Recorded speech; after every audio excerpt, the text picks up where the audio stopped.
Hi అండి అందరికీ. అందరు బాగుంటారా? అందరు బాగుండాలి. ఏం చేస్తారు? నేనైతే ఇప్పుడు లేచిన చాయ్ తాగుతున్నా. ఇక నేనైతే చాయ్లో మా కోడలైతే గోధుమ చపాతి చేసింది.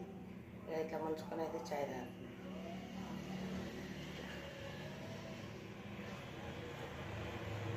మేము చిన్నగా ఉన్నప్పుడు ఇట్లనే తాగుతుంది. మా అమ్మ చపాతీ చేసేది మంచిగా ఇట్లే ముంచుకొని తినేది. ఇప్పుడు అది కూడా చాయ్లో ముంచుకొని తినాలనిపించింది, తింటున్నా. మీరు కూడా ఏమి చాయ్ చేసుకున్నారు? చాయ్ తాగిరా, తాగలేదా? ఏం చేస్తుండ్రు? మీకు నా చపాతీ నచ్చినట్టయితే, నా చాయ్లో ముంచుకొని తినేది నచ్చినట్టయితే కామెంట్ బాక్స్లో కామెంట్ చేయండి, షేర్ చేయండి, సపోర్ట్ చేయండి. కొత్త ఛానల్ లైక్లు అయితే కొట్టండి, మర్చిపోవటం కొట్టండి. మరి బాయ్ అండి.